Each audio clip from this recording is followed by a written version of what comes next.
Live from the Ingalls studio. I can't wait to play with myself every day. The Sportsocracy. Damn the devil to hell! Let the big dogs eat!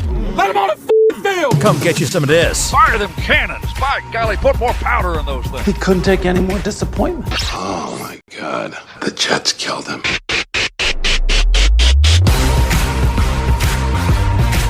It is the Sportsocracy, and we are live in New Orleans, Louisiana for Super Bowl 59. Super Bowl week getting kicked off in earnest today. Yesterday the Super Bowl trophy was delivered. All of the players settled into their hotels and such. We got to see where the Eagles are staying. Oh, we did not get to see them, though, because Homeland Security was... they were not messing around. No, you could tell when we were leaving out from in front of their hotel, you could tell they were getting ready to come back, because I would say there were, a good 30 National Guardsmen, full uniform, all of them carrying machine guns, and everybody is prepared. Don't FAFO. You will definitely foe if you fall. Yeah, don't faw, because foeing will follow it very quickly. The foeing will commence. But, one of the interesting things for me, and I've asked guys this that I've met in the league over the years, the schedule of this week is so different that it's legitimately difficult. It's hard to replicate because you never see something like this where you have media availability. I mean, we've got the schedule. They're doing interviews at 11 o'clock tomorrow night. Yep. That's a completely different schedule than you're used to. And that's one of the things that, in our lead up to the game and our preview of the game, one of the things that I really wanted to highlight was the discrepancy in the coaches. Everybody thinks I'm just a Nick Sirianni hater. It's not that. It's that you get into a situation like this and it's all about regiment. It's all about being comfortable. What was it Ben Johnson said? Get comfortable being uncomfortable. Yep. There's nothing comfortable about this. No. All right, what we saw yesterday, you've got armored cars that are taking you everywhere you go. You're holed up in the hotel room. You're not used to this. I don't know how much you know about the average NFL team's travel schedule, but for an away game, a lot of these teams would come in on a Saturday. So you come in on Saturday, you spend one evening in the hotel, you might do a walkthrough in a hotel ballroom or something like that, or a field if you can get to it.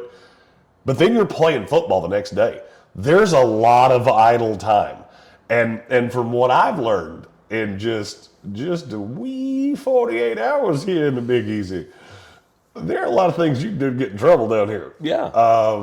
Because there's a lot of boozes. Well, I mean, how do you keep your eye on the prize when there's so many distractions around? That's what it comes down to, and there's distractions. That's not exactly how I was going to put it. Yours is much more professional than mine. I was trying to find a professional way to say boobies. But it's not only that. It's staying out of the casinos and not going out too much. The casino's not a problem. You've had that beat in your head. They're not going in the casino. The casino's not what I would worry about. What I would worry about is that bar that you and I passed yesterday. The place that's going till 5 o'clock in the morning. It's the one place in New Orleans that serves food after like 3 o'clock. That's the place I'm trying to keep you out of. Right. If you want to go out and have some drinks on Tuesday, all right. If you want to go break it down till 5 in the morning, that's going to be a no from me, dog. Yeah. And if I'm looking at one of these coaches that is more likely to be able to keep his guys' eye on the prize, we know which one it is. It's Andy. Yes, of course it is. He's been here. They know what to do. They know how this situation works. And I get Nick Sirianni's been to a Super Bowl before. Uh-huh. I get it. But they've never been successful in the Super Bowl. And if you look at one team and think, the coach may not have the reins on his team as much as one would think, it's going to be Nick Sirianni, is it not? For sure. Ask yourself, which one of these guys do I trust to have the culture to keep guys in line? So I just pulled the early betting numbers. There is a shocking amount of money on the Philadelphia Eagles to win this thing.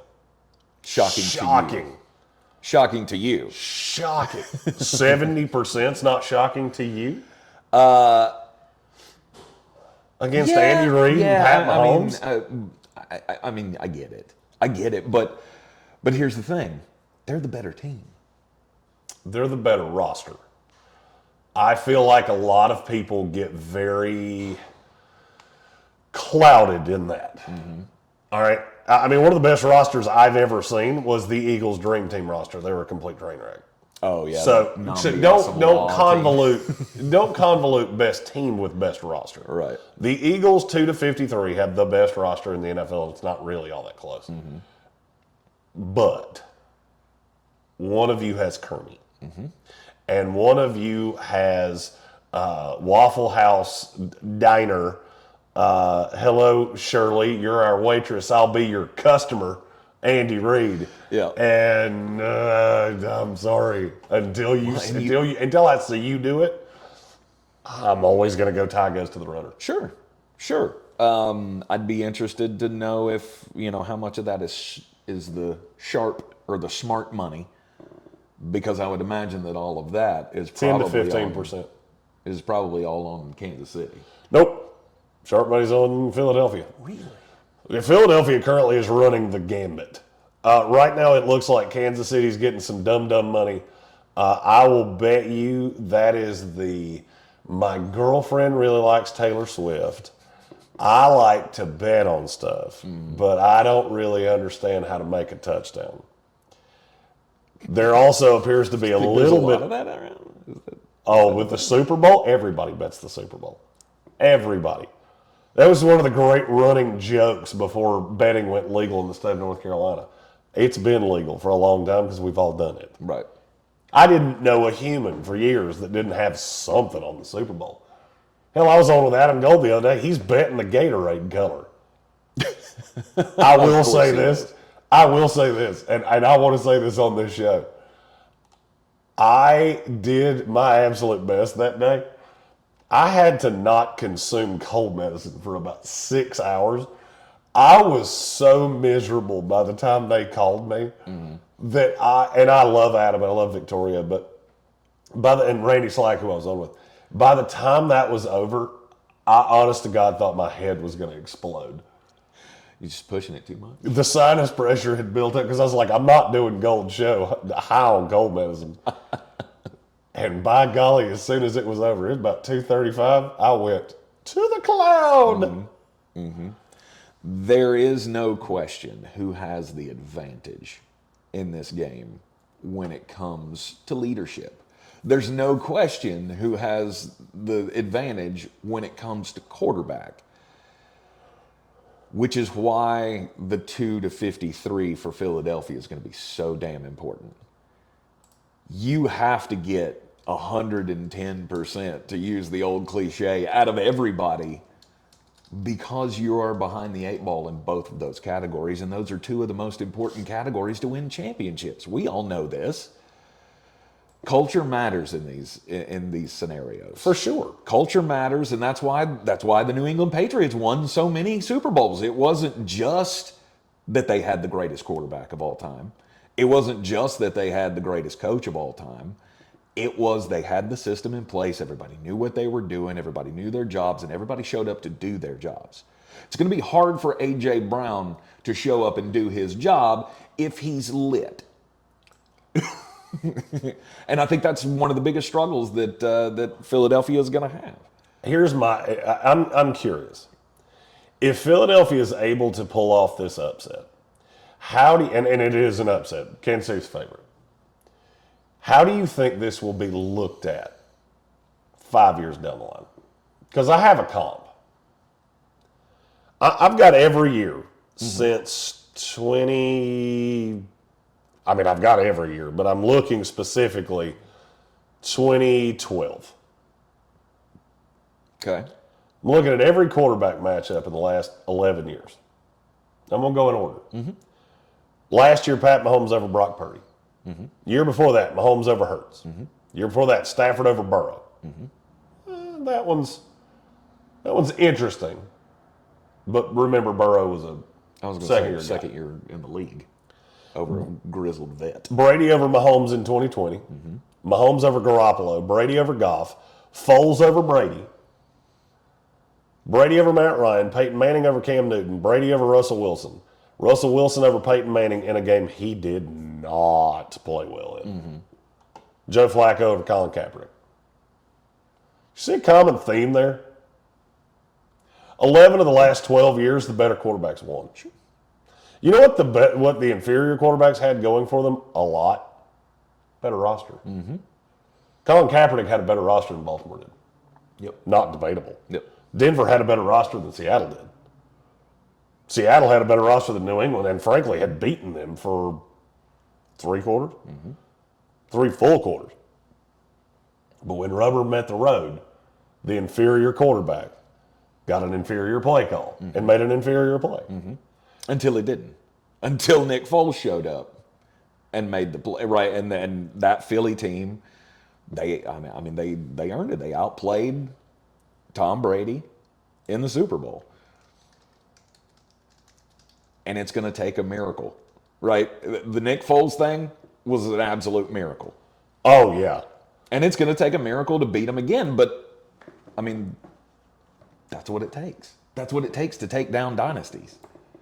You have to have a little luck on your side. Well, I mean, and you have to look at how good Nick Foles was. I mean, he was over almost 73% completion percentage.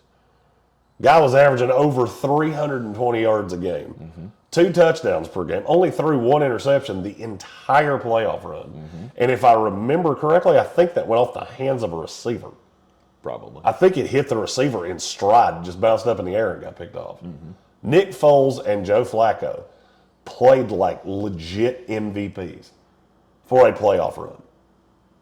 I don't see that out of Jalen Hurts. I don't see that player.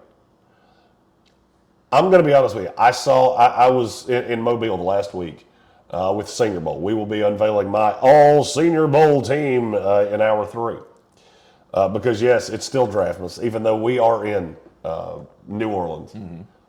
Everything really kicks off tonight, so you got to dig a little deeper for content today. It gets a little more content rich as the week goes on. Right. I watched Jalen Milroe. And I want you to answer me this question. How many similarities do you see between those two? Between Milroe and Hurts?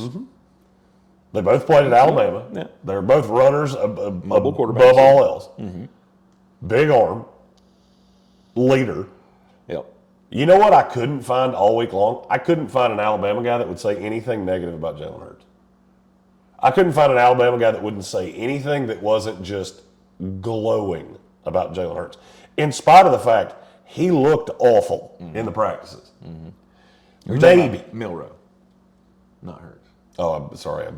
Yes, Milroe. Yes. Okay. Maybe there is a merit to when you have this roster 2 to 53, and you've got a guy that can beat you multiple ways. Because I mean, I make it sound like Jalen Hurts can't throw at all. It's not what I'm trying to say. I think if you get into a straight arms race with Pat Mahomes, he's going to beat you 100 times out of 100. You can beat him with your feet. And if your feet and your arm are enough to beat his arm, then you got a shot. I also have Saquon. To me, you know what's funny? Saquon's the linchpin for me. You know what's funny? He's not to me. Really? Because I don't see any way Kansas City doesn't go. Try it. Try it. I don't think they can stop it. I do. Because I look at Steve Spagnuolo.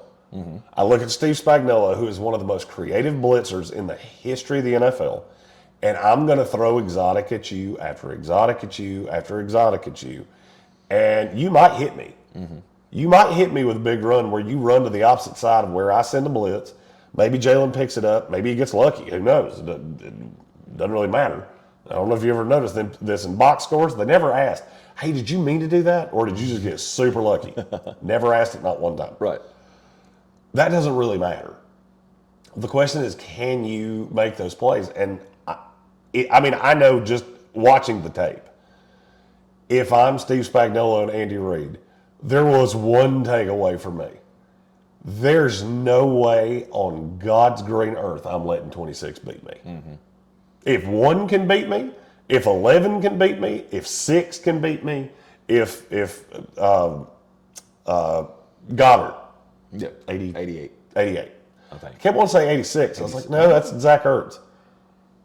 88's right. Okay. All right. If they can beat me, okay, I'll deal with it. But I'm going to force them to. Yep. I'm 100% going to force them to. And yeah, I do think with Chris Jones and the amount of surge, you've got 2 injured interior guys in Juergens and Landon Dickerson. I don't think this is just going to be they run up and down the field. I've watched Kansas City do this too many times.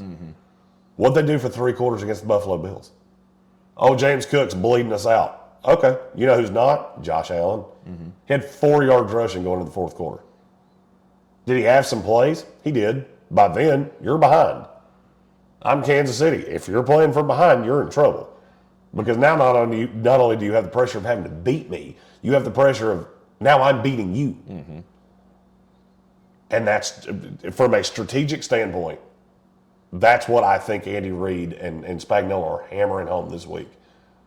26 ain't beating us. Yep. Let him get his 86 yards. Let him have his 17, 18, 20, whatever touches. Might even fall in the end zone one time. You know what's not going to happen? That 70-yard run that happened against Washington. That 65-yard run that happened against... Not against us, it's not. I'll bring Brian Cook up in the box because I'm not scared of you. I've already seen what the game plan is going to be. I'm going to bracket... Trent McDuffie will be on Devontae Smith the vast majority of this game. Yes. You'll get the weaker corner on the opposite side, whether it's Jalen Watson or whoever it is, with a bracket of a safety. All right, that leaves me 8 guys to deal with Saquon Barkley. Yep. Because I'm not worried about Goddard beating me. I'm not. I look at the different ways I can roll coverages. Drew Tranquil, even Nick Bolton, who's not a great coverage guy, but it's enough. And I can throw enough stuff at you that over the course of 60 minutes, all I need you to do is make 1 mistake. That's the thing about Kansas City. They never make mistakes. Ever. They never have that, oh my God, drive killer penalty. And if you don't, if you watched our live stream for Philadelphia and Washington, the NFC Championship game, if you think the officials of this game did not watch that and see the A.J. Brown after the play and all that, you mark my words, the first time you do that in this game, there's going to be a little hanky on the field. Because they're going to they're going to set the parameters. Not in this game, you won't. You might have done that in the NFC Championship game in your house. You're not doing that here. We're not going to allow you to do that here. You're in the Sportsocracy. This is ESPN Asheville, 92.9 FM, 880 AM, and 1400. The Ingles Live in the Dream Tour. We are live in New Orleans, Louisiana, Super Bowl 59. We'll have more coming up next.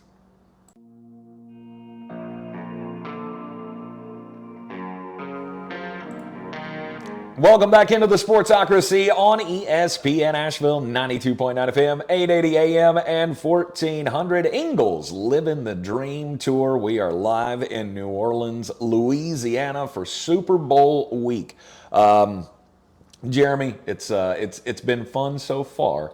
We got a whole lot of adventure left this week. As, the chaos starts today. Oh, yeah. I mean, the first day was, it was a little laid back. I mean, minus... Well, the trip down here was fun. It was fun for me. I mean, look, me and Amy got a lot of good quality time to spend with each other. And you spent 3 hours in what I can only assume was very awkward silence. I know my wife. No, it was more me profusely apologizing and her telling me it was all going to be okay. She was very nice. Tank told me when he walked in, when I first saw him here in New Orleans, he said, she's taking this so well. And I said, out loud. Yes, she's taking it very well out loud. Yes. In here? Oh, boy.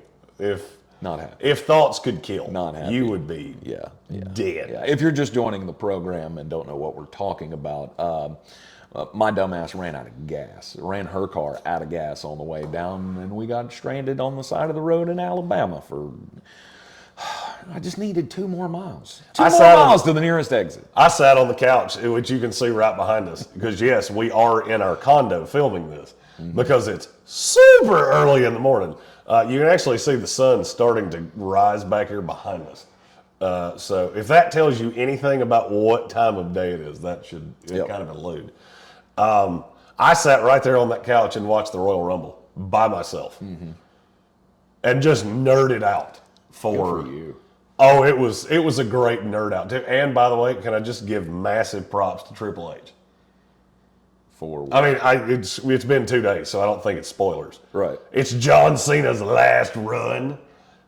Well, the Royal Rumble it was his last Rumble. So he came in at like 28 or 25 or something like that. So in your head, you're just going, okay, I know where this is headed. And at the end, you've got CM Punk, you've got Roman Reigns, you've got Cena. But then there's Jey Uso in there too. And so you're sitting here going, all right, I don't know which one of you is going to win. I know which one of you is not going to win. You didn't think Uso, they were going to give it to him? All right, just let me get through the story, because there was a point where I went, or that would be a very Paul Abyss thing to do. They go through Roman gets eliminated with Seth Rollins, him, CM Punk, they all beat the bejeebers out of each other. Set up storyline. I see where you're going with that. But then it comes down to Jey Uso and John Cena. And for maybe 5 seconds, I went, well, Cena's winning this.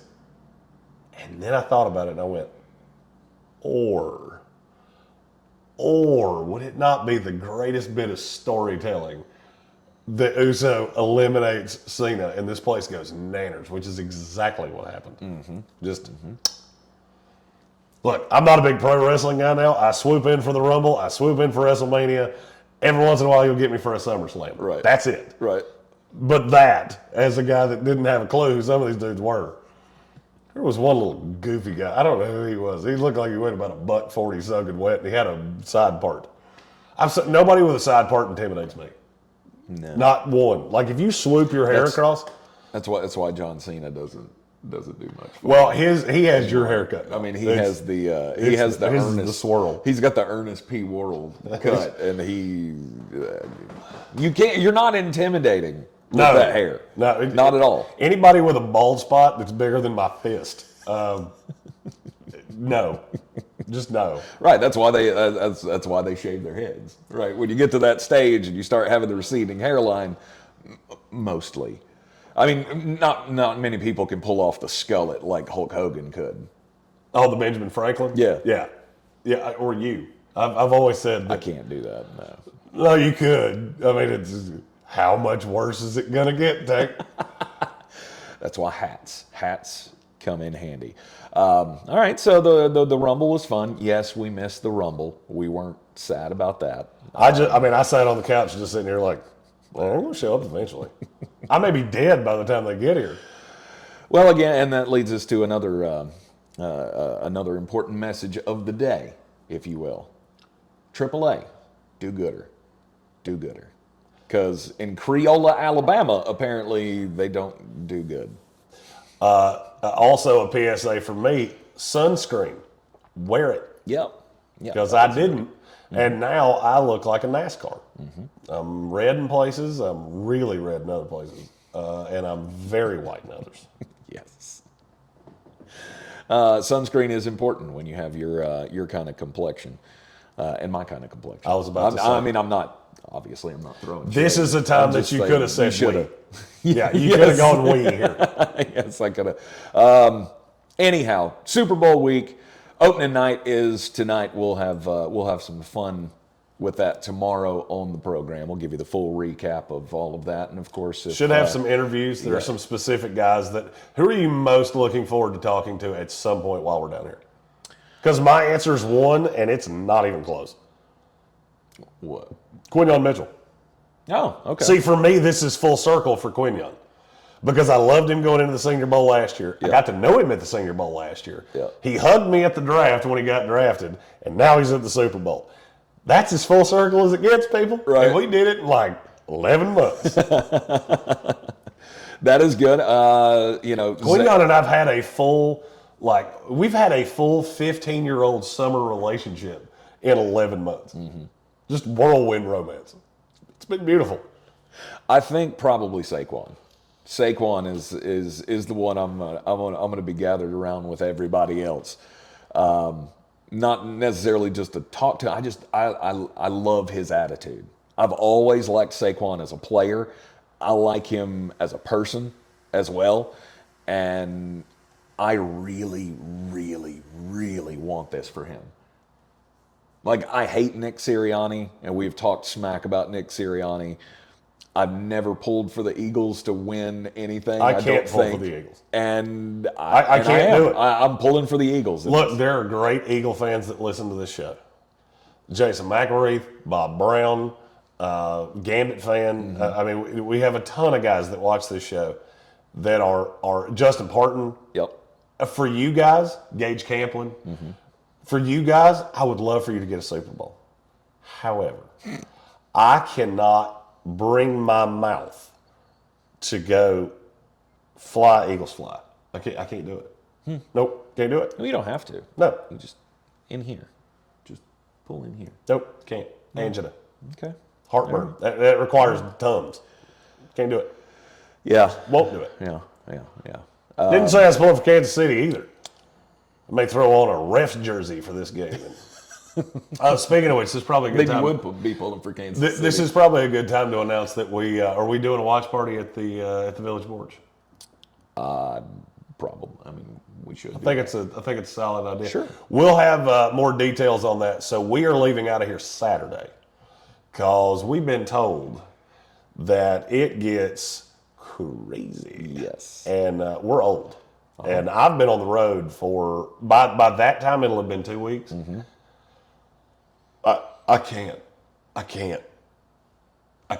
No. We'll be heading back, and if anybody wants to join us to watch the Super Bowl, the Village Porch is, of course, our football home. So that is where we'll be. I have been trying all week, actually for the last couple of weeks, trying to square this in my head of how can I will this into existence for the Philadelphia Eagles. And it's not for Philly fans, and it's not for Nick Sirianni or Big Dom or Nay Brown or any of the Josh Michael, Aaron Michael. Although Nay's a good one.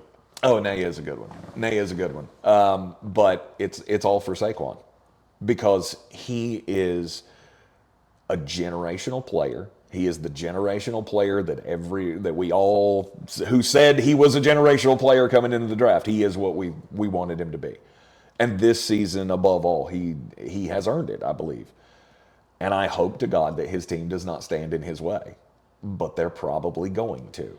Because it will come down to that crucial moment. And though Jalen Hurts has a good track record of not turning the ball over in the playoffs, he has, 9 plays, I think, left to break the record for most pass attempts in the playoffs without throwing an interception. He's going to break that record if he doesn't throw an interception in the first, I think it's 9 passes of the Super Bowl and break Drew Brees' record. But it's going to be play 55 that matters. Well, I mean, not the first 9 plays. That's also a very biased stat on Jalen Hurts. Yeah, he hasn't thrown interceptions. He's also played in 8 playoff games in his career. Mm-hmm. He's thrown a grand total of 234 passes. Mm-hmm. So, on a good yard math, that's right at 29 a game. Yep. That's awful low. I don't know how you're beating Pat Mahomes that way. I don't want him to pass it any more. I don't disagree with you. Saquon Barkley, if he comes out with fewer than 26 touches, I'll be shocked. I must admit I will be too.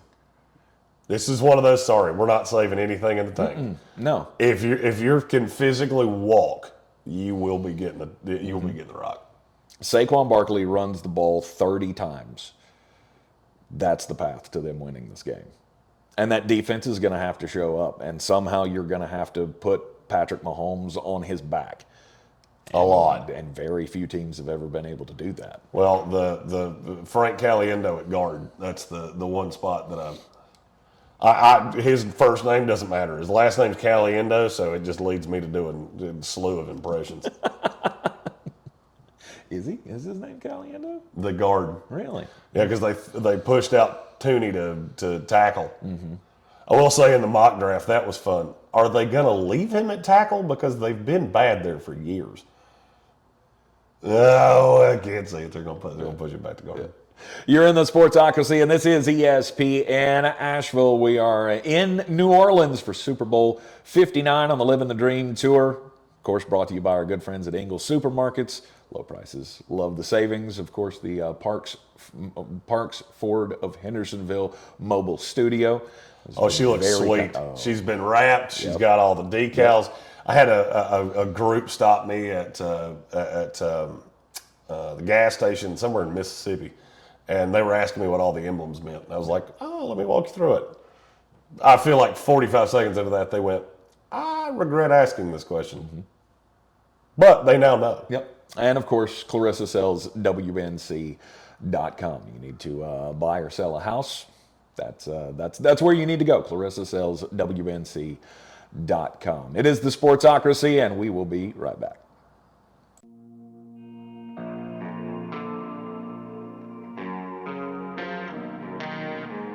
How's the weather up there on the high horse that you fed with your daddy's money? We're back in the Sportsocracy on ESPN Asheville, 92.9 FM, 880 AM, 1400. The Sportsocracy, of course, heard everywhere you go on the iHeartRadio app. And Jeremy, it's time to get weird.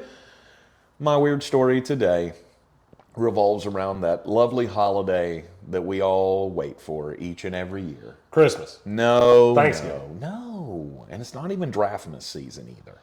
Oh, Draftmas was a given. It's Groundhog Day. Oh, shit. Groundhog Day was yesterday. That's the dumbest thing we do. Hey, look, we pulled this varmint out of a hole. Did he see a shadow? I don't know. Was the sun out, goober? 6 more weeks of winter, apparently, was the forecast. That was from Puxacanny Phil. Yep. There's also like Staten Island Jerry or something like that, and he says, no. Spring it is. Yep. Well, dumber than relying on an animal than varmints for your meteorological needs. Yes. PETA, of course, had to get their nose into it, and they have now offered a more humane Groundhog Day celebration, that we retire the groundhogs and let them go live on a farm upstate somewhere, which we all know what that really means. So PETA doesn't like the groundhogs, apparently. But let them, go live with their family on a farm upstate somewhere. And instead of using that, they have offered to every year send a vegan weather reveal cake.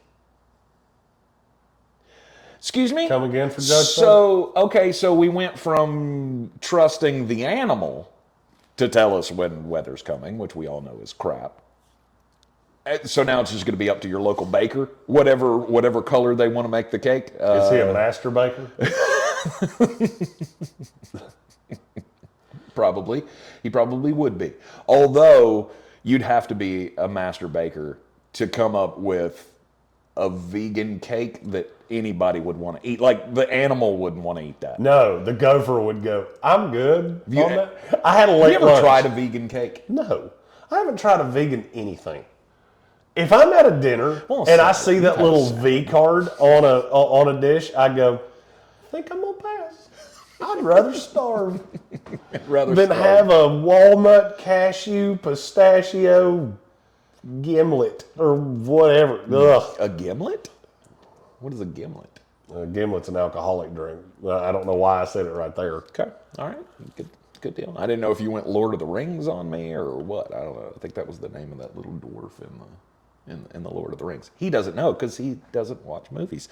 But yeah, a vegan weather reveal cake is probably the dumbest idea I've heard since, I don't know, PETA last spoke to the masses. Oh, let me see if I can beat it. Last night was the Grammys. Okay. Did you watch any of it? No. I already know the answer to this because you were you were sitting next to me at a bar and you learned for the 58th time, even when Jeremy's on cold medicine, he's still built different. Right. Tank, we were watching the Celtics-Sixers game and he just, Yep. I'm awake. It had been a long day. We did that for like 45 minutes. Anyway. Was I out that long?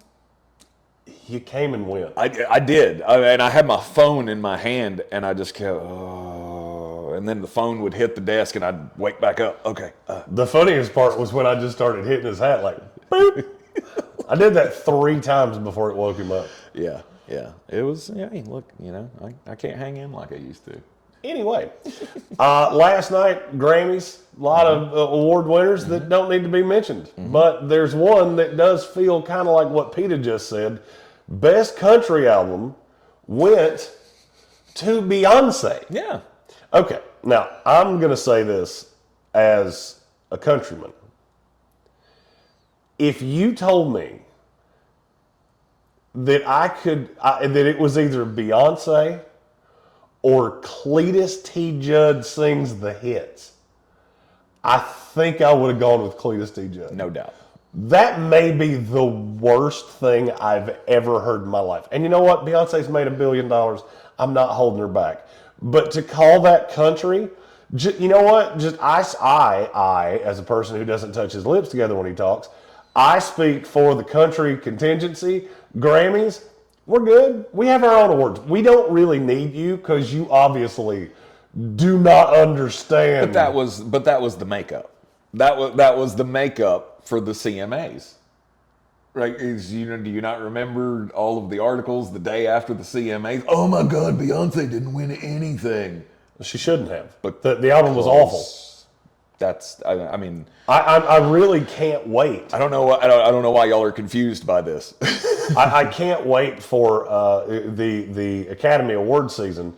Best performance in a comedic film, Kathy Bates, because it's about the same. Yeah. I was trying to think of she's a great comedic actress. I know she played Charlie Sheen one time and it was funny. She played Charlie Sheen in 2.5 Men. After they killed him off on the show. Okay. And they hadn't revealed that he wasn't dead yet. She played dead Charlie Sheen. Interesting.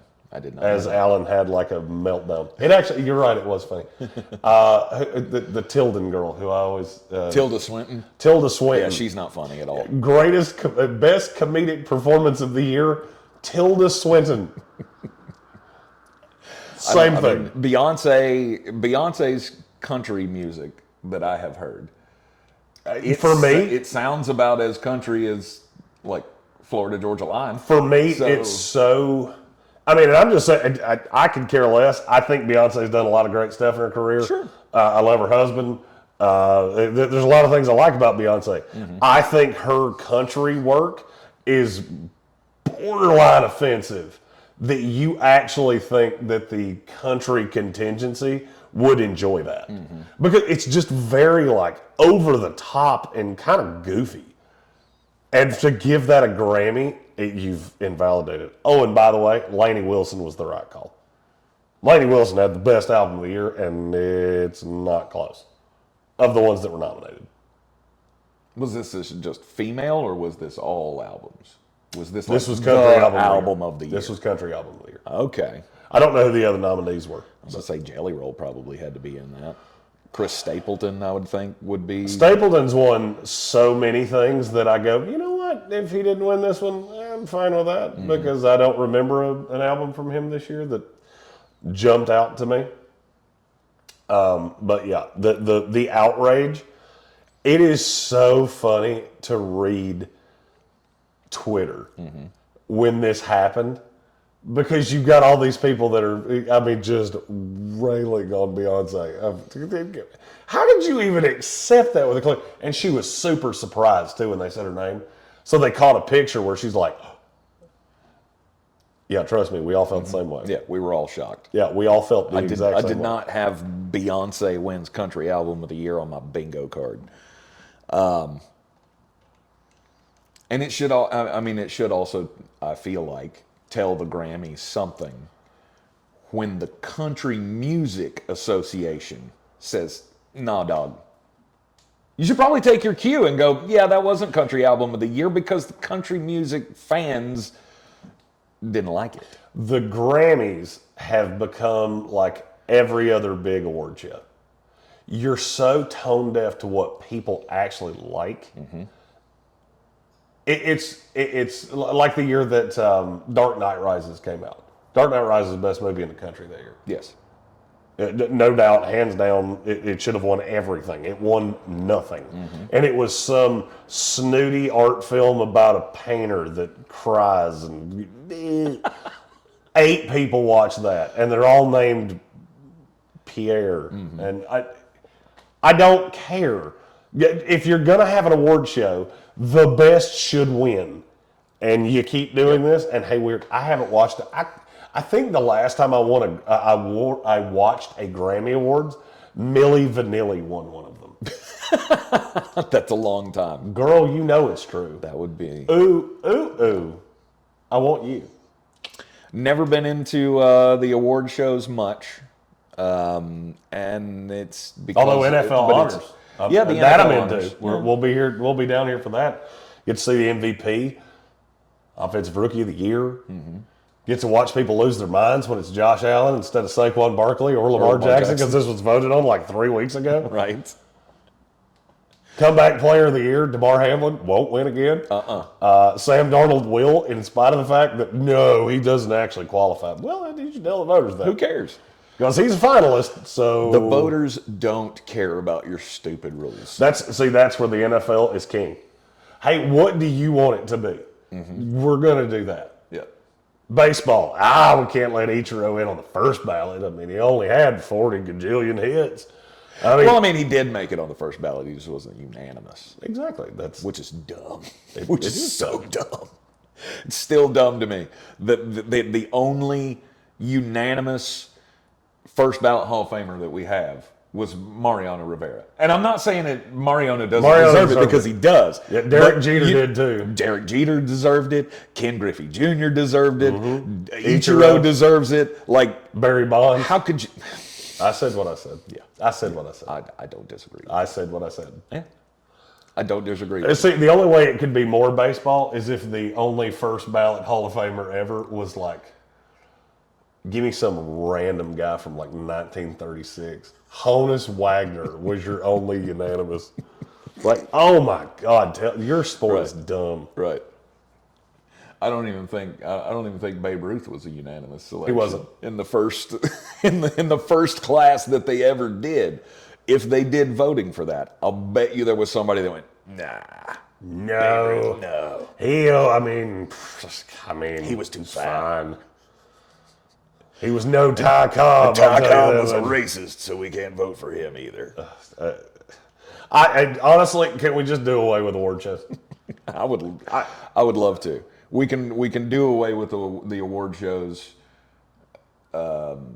after March. Also after March. Oh yeah. Because I'll be going to an award show in March.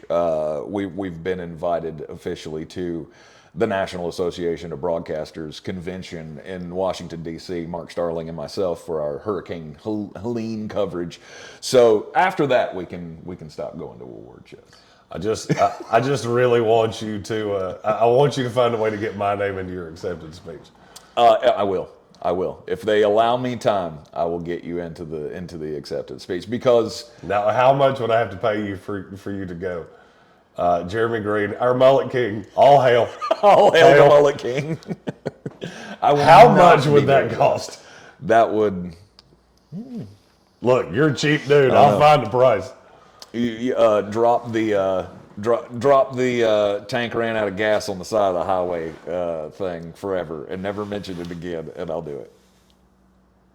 I don't think that might be too rich. Exactly. It might be Didn't too think rich. it was going to happen. And he knew that was a price that I was not He's not willing to pay. I guess I'll just have to keep doing it here. All hail our mullet king. Yep. Hail. Yep. Hail the mullet king. You absolutely you did get a spot in the highlight reel. Sweet. Yeah, we made sure that everybody was taken care of, because it wasn't just me and Mark, right? Like we get all of the accolades because we were the two main guys there, but We're the two news guys. but I still and you were the ones that spearheaded it. Right, but I still want to say, and I will continue to every opportunity I get, we will thank Jeremy, we will thank Eddie and Amanda and Ariel and Josh and Brian Hall and everybody that chipped in to help out with that, because we couldn't do it by ourselves, and it was a group effort. And I thank everybody for their support and accolades and all that kind of stuff. It's still surreal to me, but back to what we're here to talk about. Super Bowl 59 coming up on Sunday. We will be back home in Asheville for the Super Bowl, and you could come join us at the Village Porch. We'll have our usual crew there hanging out, watching the game. It's going to be a lot of fun, swapping, or showing off pictures and stuff from our trip down here. I'm working on a collage collage of all the things that we've done over the course of the last year. I don't think I realized how much it was until we got here. And, I said this earlier. There was something about when they handed me this, and I went, that's my picture and my name. And it hit me of we're at the freaking Super Bowl.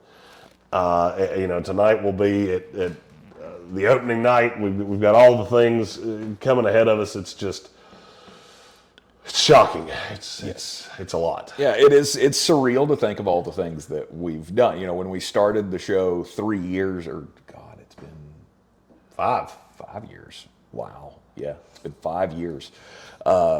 Or will be 5 years this year.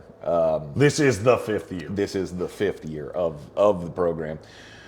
I didn't have any thoughts about doing stuff like this.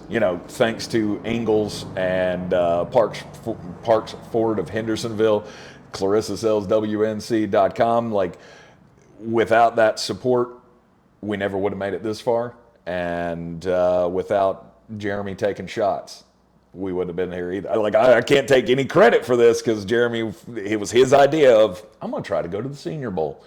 And then we got into the Senior Bowl and went, maybe we can go to the Combine. Hey, maybe we can go to the draft. And we did all of those things, and now we're at the Super Bowl. Now, the next goal will be actually getting into the Super Bowl game, which is the next rung up the ladder. We got included in Super Bowl week now. Well, and that's a tall ask, because we're not working media. We don't write for anybody. We don't cover the game. And I don't know how the average fan, I don't know if you know how many people are here for this. The girl that checked us in said there are over 5,000 credentialed members of media that are here from every country in the world. Yep. So, I mean, it's the pickup for the credentials. That place looked like an airport. It looked like an airport terminal. It was an entire floor of the convention center in ropes. That's how many people they're expecting to come in the rush hours of this. So, it's an honor to be able to be a part of it, to be recognized by the NFL as legit media. And it's a pretty cool experience, I will tell you. I love New Orleans so far. We've had no issues. Like I said, this is the safest city to be in America, or maybe in the world. Right now, maybe in the world. This week is the safest place to be. Yesterday, I was out walking around and I ran into like a gauntlet of police that were around, because you have so many conventions that are happening right now. The Conference of Supreme Court Justices was in town yesterday. So yeah, there's a lot of stuff going on. A lot of safety this week for the Super Bowl. We will take a break, and when we come back after the top of the hour, it'll be time for Draft Mess. Since I was sick, I did not get the opportunity to put out the all Senior Bowl team. So we will do that after the break. Here on ESPN Asheville, 92.9 FM, 880 AM, and 1400.